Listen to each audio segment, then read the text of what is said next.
Hi friends, ഇന്ന് നമ്മൾ ഈ വീഡിയോ ചെയ്യുന്നത് ബ്ലോപങ്ക്റ്റിൻ്റെ FT ലോഡ് ഡയലിൻ്റെ ഫീച്ചേഴ്സ്, സെറ്റിങ്സ്, പിന്നെ അതിൻ്റെ ഒരു റിവ്യൂ ആണ്. ഞാനൊരു 2 വീക്സ് ആയിട്ട് ഈ ഒരു ഓഡിയോ സിസ്റ്റം യൂസ് ചെയ്യുന്നുണ്ട് കാറിൽ. അതിലെന്തൊക്കെയാണ് ഫീച്ചേഴ്സ് ഉള്ളത്, അതിലെന്തൊക്കെയാണ് അതിൻ്റെ സെറ്റിങ്സ് എന്നുള്ളത് ഒരു റിവ്യൂ പോലെ ചെയ്യുകയാണ്.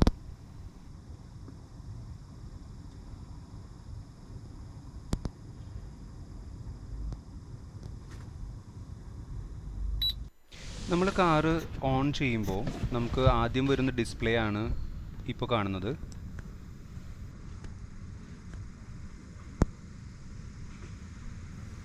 അതിൽ കുറേ ഫീച്ചേഴ്സുകൾ നമുക്ക് അവൈലബിൾ ആണ്. അതിൽ നമ്മൾ 360 സെലക്ട് ചെയ്യുമ്പോൾ നമുക്ക് നമ്മുടെ കാറിൻ്റെ 360 വ്യൂ കാണാൻ പറ്റും. അതിൽ right side, front, back, left side, അങ്ങനെ എല്ലാതും, പിന്നെ ഈവൻ 360 കംപ്ലീറ്റ്ലായിട്ടുള്ള ഒരു വ്യൂവും നമുക്കതിൽ കാണാൻ പറ്റുന്നതാണ്.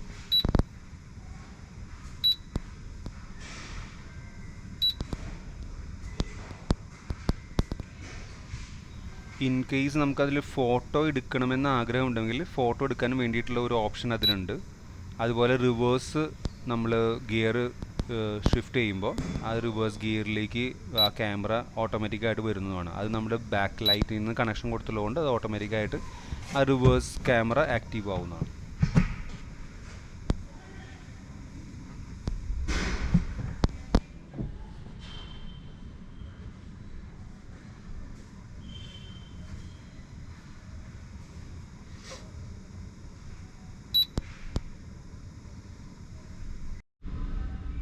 നമ്മൾ ഈ റെക്കോർഡ് ചെയ്യുന്ന, അതായത് ഈ സിസ്റ്റത്തിൽ റെക്കോർഡ് ചെയ്യുന്ന എല്ലാ വീഡിയോസും പ്ലേ ചെയ്യാനൊരു ഓപ്ഷൻ അതിൽ തന്നെ നമുക്ക് അവൈലബിൾ ആണ്. അതുപോലെ പിക്ചേഴ്സ് നമുക്ക് കാണുന്നതിന് വേണ്ടിയിട്ടുള്ളൊരു ഓപ്ഷനും അവൈലബിൾ ആണ്.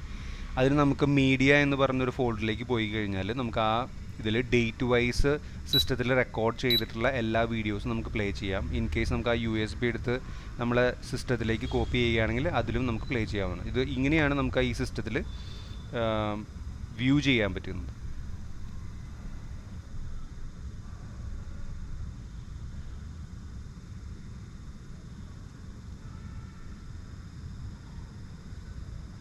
നമ്മൾ ആ സിസ്റ്റം കണക്ട് ചെയ്യുമ്പോൾ നമ്മുടെ ഡാഷ്ബോർഡിലേക്ക് ഒരു 3 USB ഓപ്ഷൻസ് അവർ അവൈലബിൾ ആക്കി തരും. അതിൽ നമുക്ക് ഒരെണ്ണത്തിൽ DVR റെക്കോർഡിങ്ങിന് വേണ്ടിയിട്ട് USB കണക്ട് ചെയ്തിടാം. പിന്നെ വേണമെങ്കിൽ നമുക്ക് പെൻ ഡ്രൈവ് കണക്ട് ചെയ്താൽ മ്യൂസിക്കും അതിൽ പ്ലേ ചെയ്യാവുന്നതാണ്. അതിന് വേണ്ടിയിട്ടുള്ള ഒരു ഓപ്ഷനാണിത്. അങ്ങനെ ഞാൻ കണക്ട് ചെയ്തിട്ടുള്ള 128 GB പെൻ ഡ്രൈവാണ്. അത് ഡിക്റ്റഡ് ആയിട്ട് സാൻഡിസ്കിൻ്റെ അതിൽ റെക്കോർഡിങ്ങും എല്ലാം അതിൽ തന്നെയാണ് ചെയ്യുന്നത്. സ്റ്റോക്കായിട്ട് കിട്ടിയിട്ടുള്ള USB വർക്ക് ആവണമെങ്കിൽ, അത് നോർമലി വർക്ക് ആവില്ല. അപ്പോൾ അത് വർക്ക് ആവണമെങ്കിൽ നമുക്കൊരു സെപ്പറേറ്റ് OEM കേബിൾ എന്നാണ് അത് വാങ്ങിച്ച് കണക്ട് ചെയ്യുക. ഇതാണ് ആ കേബിൾ. ഇത് കണക്ട് ചെയ്താൽ മാത്രമേ നമുക്ക് ആ സ്റ്റോക്ക് വരുന്ന USB കണക്ട് ചെയ്യാൻ പറ്റുള്ളൂ. ഈ സിസ്റ്റം വാങ്ങിക്കുമ്പോൾ അതിൻ്റെ കൂടെ വരുന്നൊരു കണക്ഷനാണ് GPS കണക്ഷനാണ്. അത് നമ്മൾ ഡാഷ്ബോർഡിൻ്റെ ഏറ്റവും ടോപ്പിൽ കോർണറിലായിട്ടാണ് ഫിക്സ് ചെയ്തിട്ടുള്ളത്.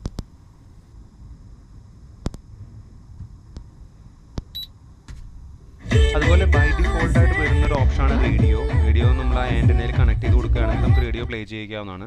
Android Auto play, car, Apple iOS connect ചെയ്യാനും എല്ലാം ഇതിൽ അവൈലബിൾ ആണ്. നമുക്ക് ഈ സിസ്റ്റത്തിൽ അവൈലബിൾ ആയിട്ടുള്ള എല്ലാ സെറ്റിങ്സും ഞാനിപ്പോൾ ഇവിടെ കാണിക്കുകയാണ്. അതിൽ നമുക്ക് normal, general, video settings, general settings, wifi, Bluetooth, factory settings, പിന്നെ അതിൻ്റെ അപ്ഡേറ്റുകൾ, സിസ്റ്റം, അങ്ങനെ കുറേ സെറ്റിങ്സുകൾ അവൈലബിൾ ആണ്. അതെല്ലാം ഇതിൽ കാണിക്കുന്നുണ്ട്.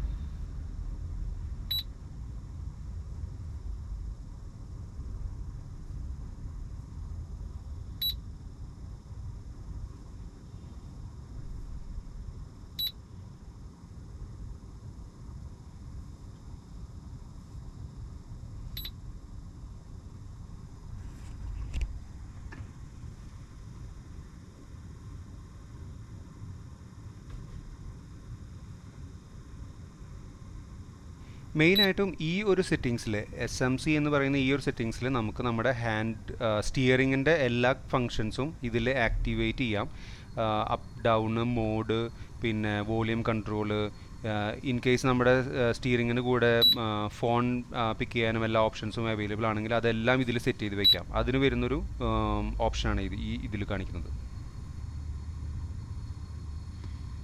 ഇതിലെ എല്ലാ സെറ്റിങ്സിലും ഇൻ ഡീറ്റെയിൽ ആയിട്ട് എക്സ്പ്ലെയിൻ ചെയ്യാൻ എനിക്കും അത്ര ഒരു നോളേജ് ഇല്ല. എങ്കിലും നിങ്ങൾ എന്തെങ്കിലും സെറ്റിങ്സിനെ കുറിച്ച് നിങ്ങൾക്ക് അറിയണമെന്ന് ആഗ്രഹമുണ്ടെങ്കിൽ കമൻറ്റ് ചെയ്യുകയാണെങ്കിൽ ഈ സിസ്റ്റം ഇൻസ്റ്റാൾ ചെയ്ത ആളുടെ അടുത്ത് ചോദിച്ച് അതിൻ്റെ ഡീറ്റെയിൽസ് കളക്ട് ചെയ്ത് അതിന് വേണ്ടതായ ഒരു റിപ്ലൈ തരാൻ എനിക്ക് പറ്റും.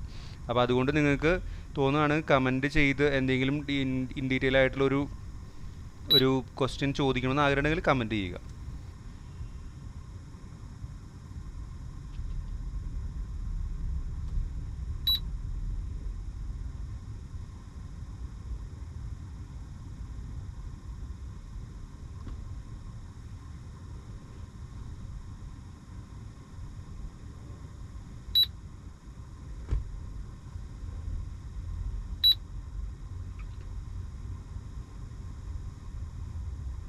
ഇൻട്രസ്റ്റിംഗ് ആയി തോന്നിയ ഒരു സെറ്റിംഗ് ആണ് ഇതിലെ ഈക്വലൈസറിൻ്റെ ഒരു ഓപ്ഷൻ. നമ്മൾ ഏത് രീതിയിലാണ് ആ സോങ് കേൾക്കാൻ ആഗ്രഹിക്കുന്നത്, അത് ജാസിലാണോ, പോപ്പാണോ, ക്ലാസിക്കാണോ, റോക്കാണോ, അത് സെലക്ട് ചെയ്യാനൊരു ഓപ്ഷനും, അതുപോലെ തന്നെ ഏത് സ്പീക്കേഴ്സാണ് നമുക്ക് ഇമ്പോർട്ടൻസ് കൊടുക്കേണ്ടത് അതിലേക്ക് വോളിയം കൺട്രോൾ ചെയ്യാൻ പറ്റുന്നൊരു ഓപ്ഷനും ഇതിൽ അവൈലബിൾ ആണ്. അത് വളരെ ഇൻട്രസ്റ്റിംഗ് ആയി തോന്നി.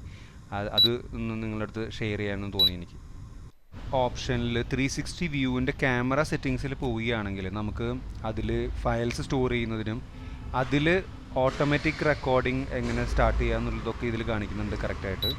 ആ സെറ്റിങ്സുകളൊക്കെ ഒന്ന് കണ്ടിരുന്നത് നല്ലതാണ്. കാരണം വെച്ചാൽ നമ്മൾ USB കണക്ട് ചെയ്തിട്ട് ഈ ഒരു ഓപ്ഷൻ സെലക്ട് ചെയ്തിട്ടില്ലെങ്കിൽ നമ്മൾ മാനുവലി ചെന്ന് റെക്കോർഡ് ചെയ്ത് സ്റ്റാർട്ട് ചെയ്യേണ്ട ഒരു ഓപ്ഷൻ ഉണ്ട്. അതിന് പകരമായിട്ട് ഏത് ഓപ്ഷൻ വേണമെങ്കിലും നിങ്ങൾക്ക് സെലക്ട് ചെയ്യാം. ഓട്ടോമാറ്റിക്കലി വണ്ടി സ്റ്റാർട്ട് ചെയ്യുമ്പോൾ തന്നെ സിസ്റ്റം ഓൺ ആകുമ്പോൾ തന്നെ റെക്കോർഡിംഗ് സ്റ്റാർട്ട് ചെയ്യുന്നൊരു ഓപ്ഷൻ ചെയ്യാവുന്നതാണ്. ഞാൻ ഓപ്റ്റ് ചെയ്തിട്ടുള്ളതും ആ ഒരു ഓപ്ഷൻ തന്നെയാണ്. ഓട്ടോമാറ്റിക്കായിട്ട് ക്യാമറ 360 റെക്കോർഡിംഗ് സ്റ്റാർട്ട് ചെയ്യും. അതിനൊക്കെയുള്ള ഒരു ഓപ്ഷൻ എങ്ങനെയാണ് എടുക്കുക എന്നുള്ളതാണ് ഇതിൽ പ്രത്യേകമായിട്ട് കാണിക്കുന്നത്.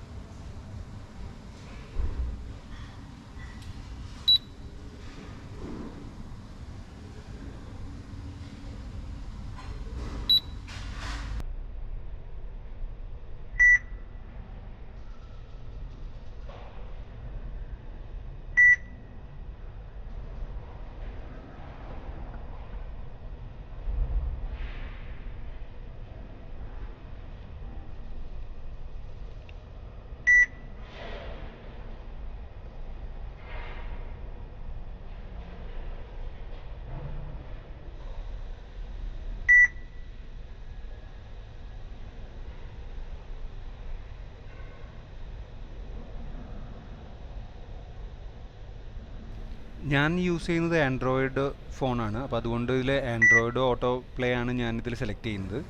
അത് കണക്ട് ചെയ്ത് കഴിഞ്ഞാൽ നമുക്കൊരു മൾട്ടി സ്ക്രീൻ വ്യൂസ് അവൈലബിൾ ആണ്. അതിൻ്റെ പെർസെൻറ്റേജൊക്കെ നമുക്ക് സെറ്റ് ചെയ്യാൻ പറ്റും.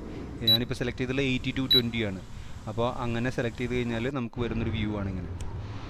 ഇനി നമ്മൾ നോക്കാൻ പോകുന്നത് ഓരോ ക്യാമറയും ഫിക്സ് ചെയ്തിട്ടുള്ളതാണ്. ഇത് ഫ്രണ്ട് ക്യാമറയാണ് ഫിക്സ് ചെയ്തിട്ടുള്ളത്.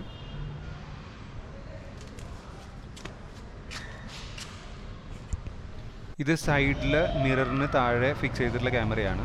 വളരെ ചെറിയതും ആർക്കും അധികം പെട്ടെന്ന് കാണാൻ പറ്റാത്ത രീതിയിൽ തന്നെയാണ് ഇത് ഫിക്സ് ചെയ്തിട്ടുള്ളത്. കാണാൻ പറ്റും, പക്ഷേ എങ്കിലും വളരെ സ്മോളാണ്. എങ്കിലും നല്ല ക്വാളിറ്റിയും നല്ല പവർഫുള്ളായിട്ടുള്ള ക്യാമറ തന്നെയാണ്. അതുപോലെ തന്നെ നമ്പർ പ്ലേറ്റിൻ്റെ മുകളിൽ നമ്മൾ മുൻപത്തെ വീഡിയോയിൽ കാണിച്ചിട്ടുണ്ട്. അതുകൊണ്ട് ഞാനതിൽ വീണ്ടും റിപ്പീറ്റ് ചെയ്യുന്നില്ല. അത് നമ്പർ പ്ലേറ്റിൻ്റെ മുകളിൽ ഒരു ക്യാമറ ഫിക്സ് ചെയ്തിട്ടുണ്ട്. അത് വളരെ ചെറു തന്നെയാണ്, നല്ല ക്വാളിറ്റിയുള്ള ക്യാമറ തന്നെയാണ്.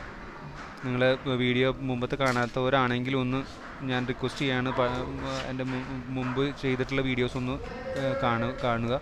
അതിൽ ഞാൻ ക്ലിയറായിട്ട് അതിൽ ക്യാമറയെ കുറിച്ച് പറഞ്ഞിട്ടുണ്ട്. Thank you. അപ്പോൾ വീഡിയോ കണ്ട് ഹെൽപ്പ് ചെയ്യുന്ന എല്ലാവർക്കും നന്ദി.